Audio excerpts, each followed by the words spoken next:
एक 15 साल की मासूम लड़की का निकाह वीडियो कॉल में हुआ था।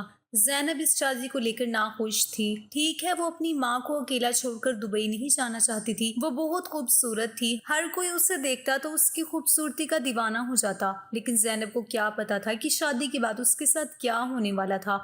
एक 15 साल मासूम बच्ची एक बड़े उम्र के आदमी की हिवस का निशाना बनने जा रही थी, जिसकी शादी दुबई वाले लड़के से हुई थी और उसका शोहर हर रोज उसके साथ हम बिस्तरी करना चाहता था, लेकिन वो दोनों पैरों से माजूर था।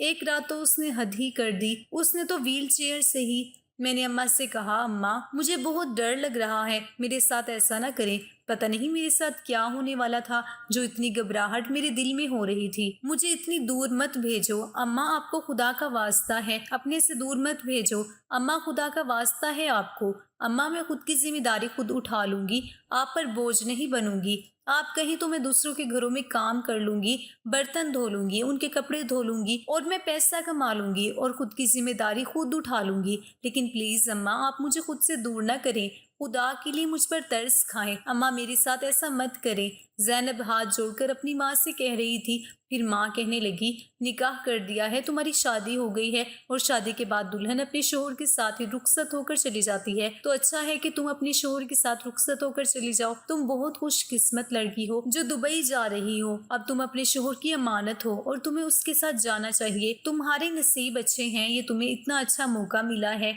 दुबई जाने का। तुम्हारी शादी वहां पर हुई है जहां जाने का ख्वाब तो सारी लड़कियां देखती हैं, लेकिन ख्वाब पूरे नहीं होते। तो अल्लाह ताला ने पहले से ही तुम्हारी किस्मत अच्छी लिखी हुई है। तुम दुबई जा रही हो, ऐसे ख्वाब पूरे हो रहे हैं। कई सारी लड़कियां तो घरों पर ही बैठी हैं, ना तो उनका रिश्ता होता है और ना ही इतना अच्छा मौका मिलता है बाहर जाने का, और तुम हो के ये ड्रामे कर रही हो कि मुझे नहीं जाना है। लेकिन माँ, मैं आपसे दूर रहने का सोच भी नहीं सकती। मुझे आपसे दूर नहीं जाना। मैं ऐसे ख्वाब को चूर चूर कर दूंगी जो आपसे मुझे दूर कर दे। मैंने जिंदगी में ऐसा ख्वाब नहीं सोचा था कि मुझे आपसे दूर जाना पड़ेगा। ज़ैनब, क्या तुम ऐसा नहीं चाहती कि तुम अच्छे से जिंदगी गुजारो, खुशहाल जिंदगी गुजारो और तुम्हारे घर में इतने नौकर चाकर हों कि तुम्हें कभी घर का काम न करना पड़ेगा और तुम वहाँ पर शहजादियों की तरह रह सकती हो। तुम्हारा रिश्ता खुद चल कर आया है और तुम इस रिश्ते को ठोकर क्यों मारना चाहती हो? क्या तुम नहीं चाहती कि तुम्हारी जिंदगी अच्छे से गुजरे? अब अगर तुम्हारी ये ख्वाहिश पूरी हो रही है तो तुम अल्लाह ताला का शुक्र अदा करने की बजाय नाशुक्री क्यों कर रही हो? ज़ैनब ने झटके से माँ की तरफ देखा और कहा, अम्मा अगर इस मोहल्ले से मेरा रिश्ता आता तो मैं कभी इनकार न करती, लेकिन इतनी दूर आपसे जुदा होकर जाना मैं ये कभी ख्वाब में भी नहीं देख सकती। ना जाने मेरी फिर कब आपसे मुलाकात होगी। अम्मा, आप क्यों एक माँ होकर मुझ पर इतना बड़ा सितम कर रही हैं, जुल्म कर रही हैं? मैं ये जुल्म बर्दाश्त नहीं कर सकती। अम्मा प्लीज, अम्मा आपसे मुझे दूर नहीं जाना, मैं आपके पैर पड़ती हूँ। अम्मा मुझ पर इतना बड़ा जुल्म मत करो। ज़ैनब, मैंने कह दिया ना, मैंने तुम्हारा निकाह कर दिया है और तुमने रुखसत होकर अब अपने शोहर के साथ जाना है। अब दुबई जाने की तुम्हारी सारी तैयारियां पूरी हो चुकी हैं और तुम्हें लेने के लिए तुम्हारी नंद आ रही है। अब मैं उससे कैसे कहूंगी कि तुम नहीं जाना चाहती? तुम्हें तो नुकसान होगा, जाना ही पड़ेगा क्योंकि तुम्हारा निकाह हुआ है। एक दिन तो तुम्हें रुखसत होकर जाना ही है, तो क्यों ना आज चली जाओ। अम्मा के समझाने के बाद ज़ैनब ने खुद को संभाल लिया था और मान लिया था रुखसत होने के लिए, मगर मुसलसल वो तो रोए जा रही थी, चुप होने का नाम ही नहीं ले रही थी। पता नहीं उसे क्या दुख था, वो ना जाने क्यों इतना घबरा रही थी। फिर ज़ैनब की नंद ने आकर उसे गले लगा लिया और कहा, ज़ैनब तुम रो नहीं, तुम्हें वहाँ पर शिकायत का कोई मौका नहीं मिलेगा। तुम जैसे अपने घर में रह रही हो वैसे ही तुम ससुराल में भी रह सकती हो। तुम्हें डरने की कोई ज़रूरत नहीं है। तुम्हारा शोहर बहुत ही अच्छा इंसान है, वो तुम्हें बहुत मोहब्बत करेगा, तुम्हें कभी भी दुख नहीं पहुँचाएगा,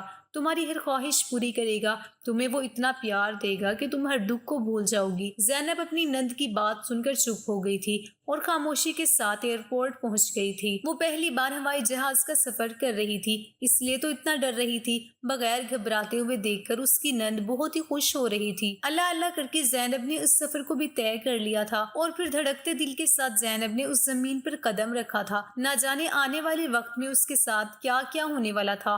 वो अपनी नंद के साथ कदम से कदम मिलाते हुए चल रही थी। अनम बाजी ज़ैनब को लेकर एक टैक्सी में बैठ गई और ज़ैनब को लेकर वो बहुत ही खूबसूरत बंगले में गई थी। वो घर बहुत ही खूबसूरत था, बिल्कुल जैसा ज़ैनब ने ख्वाब में देखा था वैसे ही उसको महल मिल गया था। वो अक्सर खुद को ऐसे ही महलों में चहलकदमी करने का ख्वाब देखती थी और आज उसके पूरे ख्वाब हकीकत में बदल गए थे।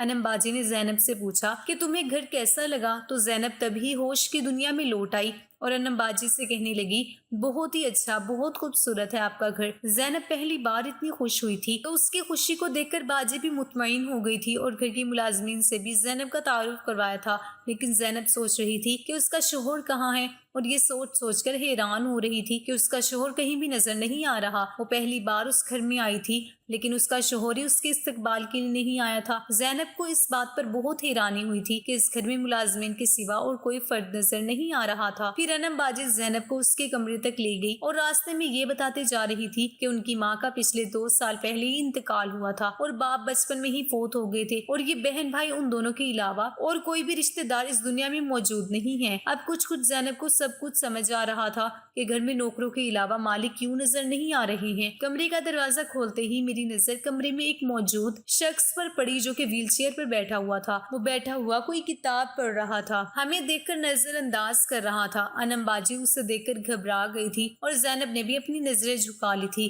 पता नहीं ये अकड़ू कौन था, जैनब ने सोचा। फिर बाजी ने उसका तारुफ करवाया कि ये तुम्हारा शोहर है जैनब। उनकी बात सुनकर जैनब ने एक झटके से उस शख्स की तरफ देखा था। उसका शोहर और ये शख्स जो उससे उम्र में बहुत बड़ा था और व्हीलचेयर पर था। उसने एक नजर बाजी की तरफ डाली तो वो नजरें झुका कर रह गई। जैनब को कहने लगी कि तुम आराम करो, थक गई होगी, अपने शोहर के साथ बातें करो, मैं खाने के लिए कुछ बनवाती हूँ। ये कहकर वो कमरे से बाहर चली गई थी और जैनब को यूं महसूस हुआ था जैसे वो जैनब के सवारों से बचने के लिए जान छुड़ाकर यहाँ से भाग गई हो। जिसने हरासा नजरों से अपने शोहर की तरफ देखा उसके दिल पर जैसे बिजली गिरने लगी थी। तमाम ख्वाब चकनाचूर हो गए थे। ये उसका शोहर था, ये तो बिल्कुल उसके ख्वाबों के शहजादे जैसा नहीं था। ये वही मर्द है जो कि कैमरे में तो बहुत बेहतर लग रहा था मगर उसकी बढ़ती उम्र नजर आ रही थी। ऊपर से उसकी माजूरी। जैनब इस सब चीजों से बेखबर थी। वो सोच में पड़ गई कि उसकी माँ बाप ये सब जानते थे। क्या उन्होंने जानते हुए भी अपनी बेटी को इस कुएं में फेंका है? मगर अब क्या हो सकता था। वो जानती थी कि उसकी वापसी के तमाम दरवाजे बंद हो चुके हैं। माँ ने रुखसी के वक्त कान में ये सरगोशी भी की थी कि अब वही तुम्हारा घर है, तुम वहाँ पर एडजस्ट करने की कोशिश करना और ये भूल जाना कि तुम्हें कभी वापस इस घर में जगह मिल सकती है। हाँ, मगर अपने छोटे भाइयों की जरूरतों का ख्याल और अगर हो सके तो हम लोगों की मदद करना मत भूलना। ये बात कहते हुए उन्होंने नजरें झुका ली थी और जैनब ने एक शिकवा भरी नजर उन पर डाली थी। तो क्या उन्होंने इसी वजह से उसकी शादी की थी ताकि वो अमीर घर में जाए तो वो भी इस चीज से फायदा हासिल कर सके? जैनब को कुछ समझ नहीं आ रहा था कि वो क्या करे। तभी उस शख्स की आवाज उसके कानों से टकराई, यहाँ पर खड़ी खड़ी मेरा मुंह क्या देख रही हो, बैठ जाओ। जैनब को इस सब की उम्मीद नहीं थी। वो आंसू पिए खड़ी थी। वो जाकर बैठ गई थी। जैनब की मौजूदगी से वो शख्स भी बहुत डिस्टर्ब नजर आ रहा था। काफी देर यूं ही गुजर गई थी। बैठे बैठे जैनब की कमर अकड़ गई थी। तभी बाजी कमरे में आई और जैनब को यूं मुस्तकिल एक ही जगह पर उसी हालत में देखकर ठटक कर रह गई थी। क्या बात है, तुम्हारी तबीयत तो ठीक है ना? तुमने तो अभी तक लिबास नहीं बदला, चलो जल्दी से फ्रेश हो जाओ। तो बाजी ने वॉशरूम का रास्ता दिखाया। जब वो फ्रेश होकर वापस आई तो वो दोनों जोरों शोर से आपस में बहस कर रहे थे। जैनब को देखकर खामोश हो गए। जैनब बेड के कोने पर टिक गई थी। तब अनम बाजी कहने लगी कि मैं तुम्हें किसी से मिलवाना चाहती हूँ। ये बात तुमसे हम लोगों ने छुपाई थी, मैं उसके लिए माजरत चाहती हूँ, मगर मुनासिब यही है कि तुम्हारे यहाँ पर आते ही तमाम हकीकत बता दी जाए ताकि बाद में तुम्हें जहनी झटका न लगे और तुम्हें ये सब चीजों को समझने का, संभालने का मौका मिल सके। जैनब ने एक झटके से सर उठाकर उन्हें देखा था। उससे ज्यादा जहनी झटका उसे और क्या मिल सकता था। उसका शोहर ना सिर्फ उससे आधी उम्र में बड़ा था बल्कि वो माजूर भी था और ऊपर से वो जैनब को नापसंद करता था। उसके तासुरात बता रहे थे कि उसे जैनब के साथ शादी से कोई खुशी नहीं हुई बल्कि जैनब की मौजूदगी और उसकी आमद उसके लिए नागवारी का बारिश बन रही थी। ये कहकर वो कमरे से बाहर निकल गई थी और जैनब ने सोचा ना जाने मजीद क्या रंग दिखाने वाला है। तभी बाजी वापस आई तो उसके साथ मौजूदा शख्सियत को देखकर जैनब अपनी जगह से उठकर खड़ी हो गई थी। उसके चेहरे के तासुरात पर हैरानगी फैलने लगी थी। बाजी के साथ एक छोटा सा बच्चा था। उन्होंने वो बच्चा उसकी गोद में लाकर बिठा दिया। वो कमोबेश 1 साल का था। वो टुकर टुकर जैनब की शक्ल देखने लगा। ये तुम्हारा बेटा है आज से, तुम उसकी माँ हो। जैनब ने हैरानगी से उसकी तरफ देखा। क्या मतलब, कैसी बातें कर रही हैं आप? जैनब गहरी सांस लेकर कहने लगी कि ये उसके शोहर की पहली बीवी की औलाद है और आज से तुम ही इसकी माँ हो, तुम ही इसकी परवरिश करोगी। जैनब के लिए ये बात भी नहीं थी। वो इस बारे में बेखबर थी कि फहद पहले से शादीशुदा है اس کے چہرے پر چھائی ہوئی حیرت کے رنگ دیکھ کر فہد اپنی بہن سے کہنے لگا کہ لگتا ہے اس کے گھر والوں نے اس سب سے اسے بے خبر رکھا اور اس کی شادی کر دی۔ بہت ہی لالچی لوگ ہیں جنہوں نے اپنی بیٹی کے ساتھ ایسا کیا۔ وہ رائے دینے کے بعد دوبارہ سے کتاب پڑھنے میں مصروف ہو گیا تھا اور زینب کا غصے سے دماغ گھوم گیا تھا۔ وہ کون ہوتا تھا اس کے ماں باپ پر ایسی داد دینے والا؟ وہ اگر لالچی تھے تو یہ شخص بھی جھوٹا فریبی دھوکے باز جس نے دھوکے سے زینب کے ساتھ شادی کی تھی۔ زینب کو وہ شکل سے ہی دھوکے باز لگ رہا تھا، مگر نہ جانے اس کے ماں باپ کیوں اس پر بری طرح سے دیوانے ہو گئے تھے جو انہوں نے کچھ بھی سوچنے سمجھنے کی ضرورت محسوس نہیں کی، اس کی شادی ایسے بندے کے ساتھ کر دی۔ زینب کتنا روئی تھی، چلائی تھی، مگر کسی نے اس کی بات نہیں سنی تھی۔ اس نے تو اب بھی شادی کرنے کے بارے میں سوچا نہیں تھا، نہ اس کی خواہش تھی۔ وہ تو آگے پڑھنا چاہتی تھی، اپنی زندگی بنانا چاہتی تھی، اپنے گھر والوں کے لیے کچھ کرنا چاہتی تھی۔ اس کے بہت سے خواب تھے، اس نے بہت کچھ سوچ رکھا تھا، مگر سب کچھ اس کی آنکھوں سے نوچ لیا گیا تھا۔ اس دن جب وہ اٹھی تو اس کی دوست صبح صبح گھر میں موجود تھی، جو کہ گھر کے پاس ہی رہتی تھی اور اکثر ان دونوں کا آنا جانا لگا رہتا تھا۔ زینب، تمہیں پتہ ہے آج ہمارا میٹرک کا رزلٹ آ گیا ہے۔ اس کی بات سن کر میں حیران رہ گئی۔ کیا مطلب، سچ کہہ رہی ہو تم؟ کیا واقعی آج رزلٹ آ رہا ہے؟ اس کے دوست نے زور و شور سے سر ہلایا۔ جب رزلٹ آیا تو زینب بہت خوش تھی کیونکہ وہ بہت اچھے نمبروں سے پاس ہو گئی تھی۔ اس کی خوشی جب پھیکی پڑ گئی جب اس نے اپنی ماں سے آگے پڑھنے کی خواہش کا اظہار کیا، مگر وہ خاموش ہو کر رہ گئی۔ اس کی خاموشی اس بات کا ثبوت تھی کہ وہ زینب کو آگے پڑھنے کے حق میں نہیں ہے۔ اماں، آپ جانتی ہیں کہ مجھے پڑھنے لکھنے کا کتنا شوق ہے اور میرا تو رزلٹ بھی بہت اچھا آیا ہے۔ جن لڑکیوں کے مجھ سے کم نمبر ہیں وہ بھی آگے ایڈمیشن لے رہی ہیں، تو میں کیوں نہیں؟ تب ابا نے اپنی زبان کا کوکل توڑا تھا، کیونکہ ان کے گھر کے حالات ہمارے گھر کے حالات جیسے نہیں ہیں۔ تمہارے ابا کے سر پر بہت سی ذمہ داریاں ہیں، تمہارے چھوٹے بھائی بہن ہیں، اور ایسے میں ہم مزید تمہاری پڑھائی کا خرچہ نہیں اٹھا سکتے، اماں نے چلاتے ہوئے کہا تھا۔ بات بھی سچ تھی، وہ 4 بہنیں اور 2 بھائی تھے۔ زینب سب بہن بھائیوں میں بڑی تھی اور ان کا گھر بھی کرائے کا تھا۔ ابا جو بھی کماتے تھے وہ بجلی کا بل، گھر کا کرایہ، گیس اور راشن میں ہی خرچ ہو جاتا تھا۔ ایسے میں اماں سے لڑائی کر کے بہت مشکل سے گزارا کرتی تھی۔ میٹرک تک بھی انہوں نے زینب کو مشکل سے ہی تعلیم دلوائی تھی اور اب آگے وہ چاہ کر بھی اس کی خواہش پوری نہیں کر سکتے تھے۔ زینب نے رو رو کر پورا گھر سر پر اٹھا لیا تھا، ابا سے بھی آگے پڑھنے کی خواہش کا اظہار کیا اور اماں کو بھی بار بار اسی بات پر مجبور کرتی رہی، مگر اس کے رونے دھونے کا کوئی اثر نہیں ہوا تھا۔ اس دن اماں سے ملنے کے لیے ان کی دور پرے کی ایک رشتہ دار خاتون آئی اور جتنی دیر بھی وہ گھر میں رہی ان کی نظریں زینب پر ہی تھی۔ جاتے وقت انہوں نے نہ جانے اماں کے کان میں کیا کہا کہ اماں کا خوشی سے برا حال تھا، انہیں زینب پر بہت پیار آ رہا تھا۔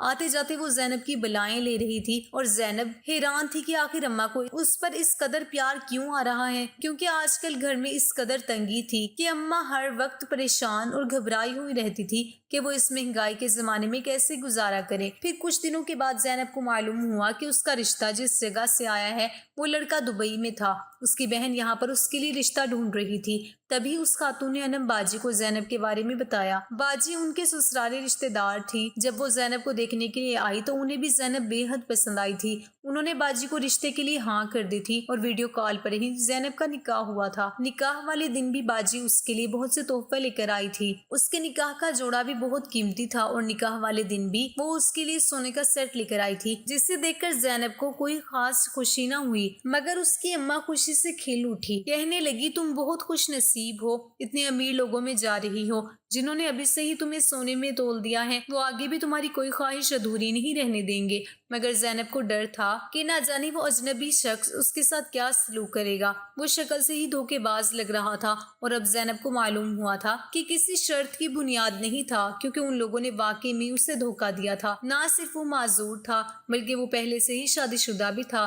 زینب کی آنکھوں سے آنسو بہنے لگے، مگر باجی نے اسے نظر انداز کر دیا۔ زینب، تم تمام کشتیاں جلا کر یہاں پر آئی ہو، اب تم واپسی کا سفر بھول جاؤ۔ تمہارے ماں باپ تمہیں اب کبھی نہیں اپنائیں گے، پر یہاں پر تمہیں کسی چیز کی کمی محسوس نہیں ہوگی، جیسے چاہو رہو، کوئی روک ٹوک نہیں ہے۔ میں اپنے گھر بار والی ہوں، کبھی کبھار ہی یہاں پر آتی ہوں۔ اگر تمہیں کسی چیز کی ضرورت ہو تو تم فہد سے کہہ دو، اور اگر فہد سے کوئی شکوہ شکایت ہو تو تم مجھے بتا سکتی ہو، میں تمہاری بڑی بہنوں جیسی ہوں۔ آخری بات انہوں نے اس کا گال تھپ تھپاتے ہوئے کہی تھی اور زینب کی آنکھوں میں آنسو جاری ہونے لگے تھے، جنہیں دیکھتے ہی جھنجھلا گیا تھا और जोर जोर से चीखने लगा, ये आप क्या नमूना उठा कर ले आई हैं मेरे लिए? मैंने आपसे कहा भी था अगर आपने मेरी शादी करनी है तो देखभाल कर करिएगा, मगर आपने मेरी एक नहीं सुनी। जो लड़की इस घर में रह सके, वो छोटी बच्चे की जिम्मेदारी पूरी कर सके, और ये मेरे साथ कैसे जिंदगी गुजार पाएगी? ये लड़की जो महज दौलत के लिए यहाँ पर आई है, ये चंद दिन के बाद यहाँ से भाग जाएगी और मैं फिर से अकेला हो जाऊंगा। वो औरत जिससे मैंने सच्ची मोहब्बत की, जिसने मेरे साथ जीने मरने की कसम खाई, वो अगर मुझे धोखा दे सकती है, मुझे छोड़कर जा सकती है, तो ये लड़की क्यों नहीं? और इस पर भी एतबार नहीं किया जा सकता। वो जोर जोर से चीखने चिल्लाने लगा था, कमरे की चीजें उठा उठा कर फेंकने लगा। उसने एक छोटा सा डेकोरेशन पीस उठाकर ज़ैनब की तरफ फेंका, जो कि सीधा उसके माथे पे लगा। उसके माथे से बलबल खून बहने लगा था। वो बुरी तरह से डर गई थी कि ये सब क्या हो रहा है। वो बच्चा भी उसकी गोद में रोने चिल्लाने लगा था। बाजी जल्दी से उसे पकड़कर बाहर ले आई, मुलाजमा को जोर जोर से पुकारने लगी, रानो यहाँ पर आओ, अली को संभालो। वो मुलाजमा अली को लेकर वहां से चली गई थी और ज़ैनब हैरत से बाजी के मुंह की तरफ देखने लगी। ये सब क्या हो रहा है? मेरे शोहर को पागल कहते रुक गई थी। उससे लगने लगा था कि उसका शोहर एक जहनी मरीज है, जो इतनी मामूली सी बात पर ऐसे पागलों की तरह रिएक्ट करने लगा था। बाजी उसकी बैंडेज करने लगी। मेरा भाई अकेला है और अकेला रहकर वो नफ्सियाती मरीज बन गया है। उसने हफ्सा के साथ मोहब्बत की शादी की थी, दोनों ने एक साथ जीने मरने की कस्में खाई थी, और कुछ टाइम पहले उन दोनों का एक्सीडेंट हो गया था। हफ्सा को तो मामूली चोटें आई थी, मगर फहद अपनी टांगों से माजूर हो गया था। आज उसे हफ्सा की सबसे ज्यादा जरूरत थी। उसे उसका सहारा चाहिए था, मगर हफ्सा ने उसे छोड़ दिया और उससे तलाक लेकर किसी और शख्स से शादी कर ली। उसने एक बार भी अपने बच्चे के बारे में नहीं सोचा, ना ही अपने शोहर का ख्याल किया। उसे ये डर था कि शायद फहद सारी जिंदगी चल नहीं पाएगा और वो एक माजूर शोहर के साथ जिंदगी नहीं गुजार सकती। जब भी उसने दूसरी शादी करने में जल्दबाजी की, उसके बाद से मेरा भाई ऐसा हो गया। बीवी की बेवफाई ने उसे नफ्सियाती मरीज बनाकर रख दिया। मैंने उसे बहुत कहा कि अपना इलाज करवाओ, तुम ठीक हो सकते हो, अपने पैरों पर चल सकते हो, मगर जो कुछ हफ्सा ने किया है, उसका दिल बुरी तरह से टूट के रह गया। वो अब दोबारा जिंदगी की तरफ माइल नहीं हो पा रहा।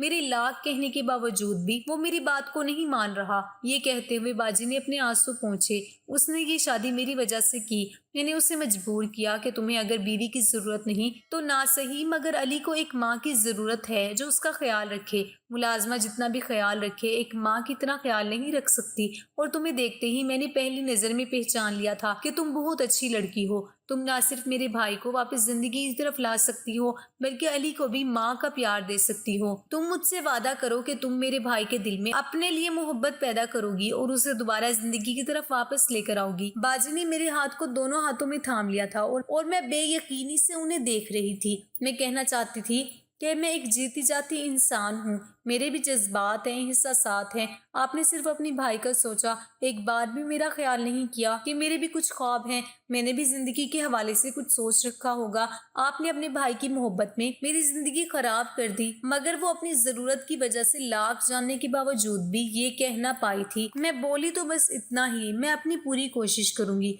और फिर उसने अली को खुलूस दिल से अपना लिया था। अली भी उसके पास आकर उसकी गोद में यूं समा गया था जैसा कि वो उसके हक पर होते हुए उसकी गोद में आकर बहल गया हो। रात को जब ज़ैनब अपने कमरे में वापस आई तो फहद गुस्से से बड़बड़ा रहा था और खुद से बातें कर रहा था। उसे यूं गुस्से में खुद कलामी करते देख कर ज़ैनब डर गई थी। उसे अपने शोहर से खौफ आने लगा था। वो एक नफ्सियाती मरीज था। उसने पहले भी ज़ैनब को तकलीफ पहुंचाई थी और अब उसे मजीद तकलीफ पहुंचा सकता था। ज़ैनब डरते डरते उसके पास आई और बाजी की बताई हुई बात के मुताबिक उसके पास बैठकर उसका हाथ पकड़ने की कोशिश की। झटके से उसने ज़ैनब का हाथ पीछे कर दिया। तुम सारी औरतें मतलबी और फरेबी होती हो। तुम भी यहाँ पर महज पैसे की वजह से आई हो। अगर तुम्हें पैसे का लालच ना होता तो तुम कभी मुझसे शादी ना करती। मुझे सच बताओ, कितने पैसे देकर तुम्हें बाजी ने खरीदा है? मैं जानता हूँ कि तुम औरत जात कभी किसी की नहीं हो सकती। ज़ैनब की आंखों से आंसू बहने लगे, मगर उसके पास अपने शोहर को कहने के लिए कुछ भी नहीं था। वो एक शक्की मिजाज इंसान था और ज़ैनब अगर लाख सफाई भी देती तो भी उसने ज़ैनब की किसी बात पर यकीन नहीं करना था। जो नफरत उसके दिल में उसकी पहली बीवी ने डाली थी, उस नफरत को निकालना इतना आसान नहीं था। काफी सारे दिन गुजर गए थे, मगर फहद के रवैये में कोई फर्क नहीं आया था। वो मुलाजमों के सामने ज़ैनब को बुरी तरह से झिड़क कर रख देता, उसे बुरा भला कहता है, उस पर हाथ उठाता, चीजें उठा उठा कर उसकी तरफ फेंकता और वो खामोशी से उसकी तरफ देखती रहती, लेकिन वो एक लफ्ज मुंह से ना निकाल पाती थी। نہ جانے اسے کس بات کا خوف تھا جو وہ اس کے تمام ظلم و ستم کو خاموشی سے سہ رہی تھی۔ حالانکہ فہد نے ابھی تک اسے بیوی ہونے کا حق نہیں دیا تھا اور نہ ہی اس کے ساتھ پیار سے بات کرتا تھا، مگر اس کے باوجود زینب اس کی خدمت کرنے میں کوئی کسر نہ چھوڑتی تھی۔ باجی ملازمہ کی زبانی بھی فہد کے رویے کے بارے میں خبر لیتی رہتی تھی اور انہیں بھی زینب کے رویے نے ان کے سبب میں بہت متاثر کیا تھا۔ وہ جان رہی تھی کہ ان کا انتخاب غلط نہیں تھا، مگر انہیں اپنے بھائی کی طرف سے پریشانی تھی۔ وہ ایک عورت کا ڈسا ہوا تھا، وہ بھلا دوسری عورت پر اتنی جلدی اعتبار کیسے کر سکتا تھا؟ انہوں نے اپنے بھائی کو سمجھانے کی کوشش کی کہ ہم ساری زندگی یوں نہیں گزار سکتے، آخر یہ کب تک چلے گا؟ وہ لڑکی تمہارے احترام میں خاموش رہتی ہے، تمہاری بیوی ہے، اس کی عزت کرنا تم پر فرض ہے۔ اگر تم اس کی عزت نہیں کرو گے تو پھر باقی لوگوں کے دلوں میں بھی اس کی عزت پیدا نہیں کر پائے گی۔ اسے اس کا حق دو، اسے اپنی بیوی سمجھو، تمہیں اسے یوں دھوکہ نہیں دینا چاہیے، وہ تمہارے نکاح میں ہے۔ باجی کی باتوں کا فہد پر اثر ہونے لگا تھا، اس نے سب کے سامنے زینب کو ڈانٹنا، برا بھلا کہنا چھوڑ دیا تھا۔ تو یہ تھی ناظرین ہماری آج کی کہانی۔ اگر پسند آئی ہو تو کہانی کو لائک اور شیئر کر دیجیے گا اور میرے چینل کو سبسکرائب کر دیجیے گا۔ ملتے ہیں ایک نئی ویڈیو کے ساتھ، تب تک کے لیے اپنا خیال رکھیے گا، دعاؤں میں یاد رکھیے گا۔